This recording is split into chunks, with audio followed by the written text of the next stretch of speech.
to get put behind YouTube. My story is a classic tale with my own little twist. So, three little pigs, 3 little geeks, just a little bit different.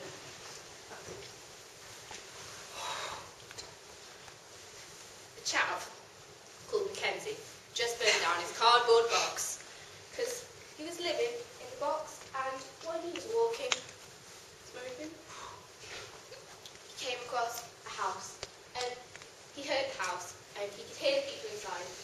What did you do that for? The mum shouted at his 3 kids, 13, 14, and 17. They were quite smart and nerdy, and they were doing experiments in the shed. And this shed had now been blown up, and they killed 3 of the dogs. The dogs were completely dead, and the only dog they had left was Blue. So their dog was not really happy. But this mum was completely so annoyed with these kids and kicked them out of the house and never wanted to see them again. First was Junior. Walking along this little red carpet behind him. He was 13, so he was about so tall. And when he was walking, he saw that there was a farm, and in this farm he saw the straw. So he went, "Go on this straw, put it in his car." He didn't tell the farm. He got away and he built his house with straw. And his house was fine. It wasn't really for the most stable of houses, but it'd do for him. He was only small. But so he built his house, and then one day he heard, well, it wasn't exactly a knocking because he didn't really have a door, but he could hear someone outside. And looking out the window, he saw this chav, and the chav was, and he was like, "Right, blood." And then Junior just did not have a clue what to do. So he was like, "Go away, I don't want to see you." And he got all scared because of this chav outside of his house. So because he was trying to get him to go away, he was like, "I'll huff and I'll puff." Oh, it's too much effort. "Get me some matches, I'll burn it down." So Junior was just so scared, he didn't know what to do.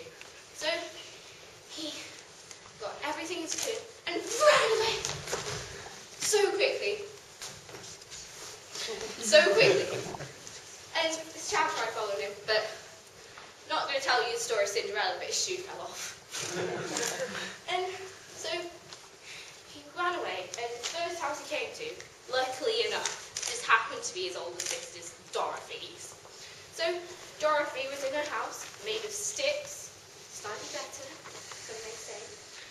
And he walked in, and he was there, and he had to explain to his older sister that he was a bit of a muppet.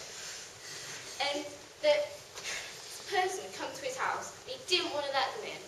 So he ran away, because that's what you do when you're young, okay? So went in, they explained, and then sister was like, "Building a house out of straw? That's pathetic. Build it out of sticks like me." Made herself sound all big, until the next day, heard a rattling across the wood. Woo, woo. And they saw the chav outside again. So what they did, "Idiot blood!" And same reaction, both still scared, didn't have a clue what to do. Go away, we don't want to see you." So chav does the same thing. "I'll huff and I'll puff. I can't be bothered. Get me some matches." And again, they ran off, didn't know what to do, till they found their old brother's house. Benji was a bit tougher than these two, but had a lady friend around. So they came in, they knocked on the door, because this one was made of bricks, so it was slightly more stable, but they did have a wooden door, so quite large. So they knocked on the door, opened the door, both ran in, knocking Benji over, and he wasn't really best pleased, because it was those two's fault that they'd been kicked out in the first place, killing the dogs. But so So they explained the story. They told him how this child had been following them everywhere. And said he kept telling us that he'd huff and he'd puff, but then he wouldn't bother to do that. And he'd get some matches. Did he say he'd get some matches? No, he asked us for them, but, well, if he asked you for the matches, then he didn't have any. And two younger siblings stood there, looking up at their older brother, and they just thought, oh, yeah. And they waited for this Mackenzie to come along, and when he did, knocked on the door, and he was like, oh, let us in blood.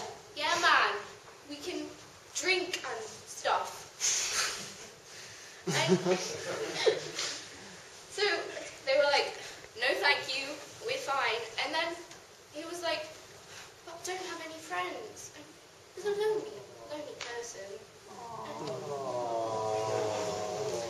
And he just didn't know what to do. So he was like, I only want some friends. Please be my friends.